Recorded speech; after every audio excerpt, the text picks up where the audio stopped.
Matt. I'm going to talk to you a little bit about Bikram yoga from a runner's perspective, try to briefly share my journey with this practice, kind of why I started, what I got out of it, sort of what happened along the way. So I started Bikram, it would be the fall of 2016. It was actually the Portsmouth Bikram Yoga Studio did a Black Friday special like they normally do, and they offered free yoga for, I think it was like the Saturday after Black Friday or something like that. So I went in for one of those free classes. My wife Kara had kind of convinced me to go. And to step back from that, I had been dealing with plantar fasciitis. I'm a high mileage runner. Around that time I was running 80 miles a week, something nonsensical like that. But it's my hobby. I really like doing it, so I try to continue it when I can. But anyway, in there I had run a marathon, the Hartford Marathon. And I went into that race injured with plantar fasciitis, ran the race with that foot injury, and obviously made it a lot worse during that race, running a fairly aggressive pace in kind of lightweight racing flats. Around mile 18 or 19, I kind of knew it was in trouble. My form was off, and the foot was really, really hurting. And of course, I did a fair amount of damage in the last 8 miles of that race. But I finished it, held my pace, and that was all good, but I came out with, I would say, what was then chronic plantar fasciitis, to where from the second I got up in the morning, it was hurting off and on, throbbing quite a bit during the day, and then even hurting at night. So I tried, all kinds of stuff, research on the internet, the different things you could do for that. So I tried to do a decent amount of stretching. I did a Graston technique where I would, grind it was a piece of quartz on that plantar fascia tendon to try to break up the scar tissue. I bought one of those boots that kind of stabilizes the foot into a stretch that you're supposed to sleep with, and that was super uncomfortable and not especially effective. I tried not running, tried running with different footwear.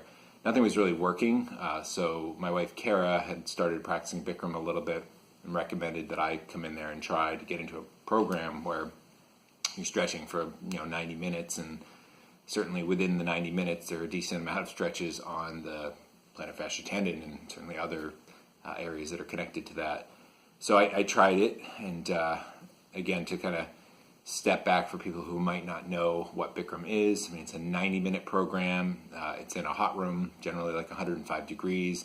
I think this form of yoga comes from Hatha yoga, and it's 26 poses and 2 breathing exercises. So the runner in me liked that kind of the synchronicity, I guess, with the marathon being 26.2, Bikram yoga being 26 poses and 2 breathing exercises. That was kind of cool. So I went in pretty open-minded, knowing that I'm not a very flexible person at all. So I knew it was going to be hard and humbling, but give it a shot. I was in pain, so. First couple times I did it, I didn't notice any immediate result to the foot injury. Things were kind of going on like that for a little bit, still hurting. But I did feel that I was getting good core stretching in. I liked the fact that I was kind of working on my endurance and heat tolerance in the room. I noted right away I was losing anywhere from 7 to 10 pounds of water weight in the yoga room. So quickly, when you go to yoga, you need a yoga mat. You can get those $10 at TJ Maxx, which is I think what I did. Nice heavy beach towel to catch those 8 to 10 pounds of your person that you're sweating out, and then a water bottle, obviously, so you can stay hydrated. And I bring 32 ounces in. Some people can get away with less, but you want to hydrate well before, during, and after. So anyway, I think after I'd been going for about 3 weeks, and that was probably 3 to 4 times per week in that block of time, I started to notice that the foot pain was going away, and then within 6 weeks, it was pretty much gone. And I definitely credit Bikram yoga and the practice with fixing that foot injury, essentially. Constantly getting stretches in on not just the plantar fascia tendon, but again, calves, hamstring, IT band, all those areas, and really working your core. So really sticking with that. And it's amazing, when you're kind of locked into that 90-minute program, how much you're able to accomplish. it's a big commitment to set that time aside. But I would say like the investment pays off if you can do it. Like a couple things I thought of in the beginning, like, am I going to be like self-conscious in the room? What should I wear? And I think in the beginning I wore some like running shorts and I had a shirt up top, but quickly realized, man, that's impractical. Like I was completely soaked head to toe. And I realized, like, when you get in there, nobody's looking at you. Like, nobody cares. Everybody's kind of focused on what they're doing. So I'd say, regardless of your body shape or condition, whatever, do not be self-conscious about that. When you go in there, it's about your practice, and people don't really care what you're wearing or what you're doing in there. So you can get over that self-consciousness pretty quickly. When I go, I try to arrive 15 minutes early, get a spot, and then try to make sure I'm not doing anything big for like 45 minutes afterwards, and even maybe a couple hours after. Certainly don't want to be out there like chopping wood or doing any kind of heavy manual labor, because you'll be a little tired. I mean, that after like a month or so, you start to get used to it and start to build your endurance. So it's been a great practice for me. I don't go as often as I would like, but I have kind of taken those poses. I've shared them with other people. I try to do them in my home when I can't get to the studio, and I really do believe in them. And I think it can be an excellent complement for a high mileage runner if you can like fit that into your plan.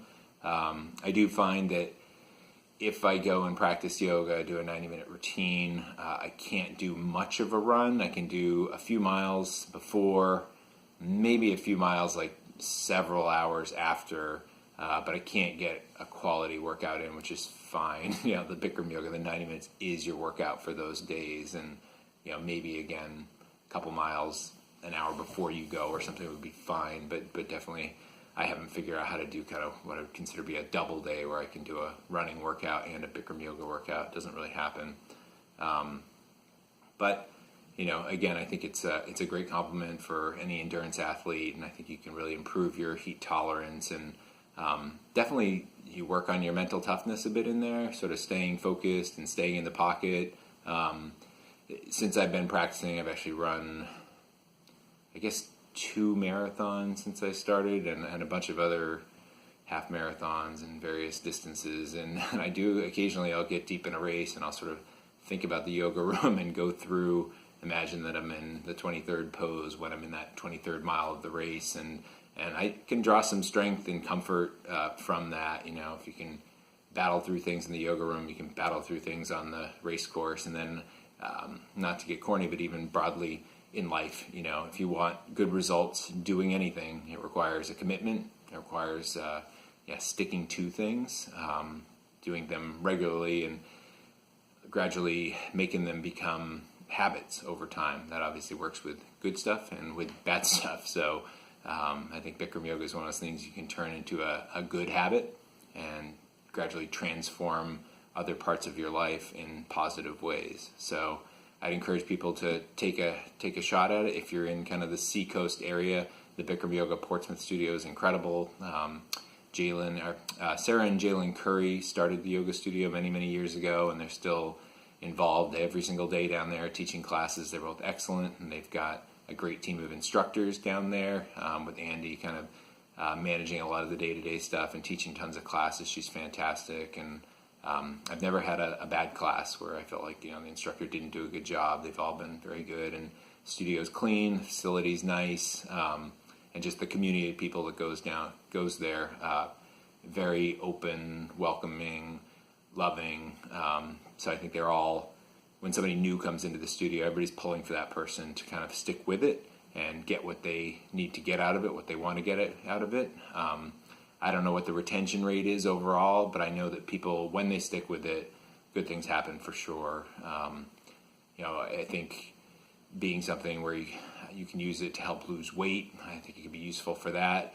Building core strength, the meditation, mindful aspects are there too, because again, you're kind of 90 minutes sort of locked in the pocket, focused on you and your practice and your breathing. I think that's a very powerful exercise to go through. So this could help a lot of different people who have different kinds of goals and are dealing with various challenges in their life. So If you haven't tried it, I would encourage you to give it a shot. And as I said, if you're in the Seacoast area, Bikram Yoga Portsmouth is a great place to start.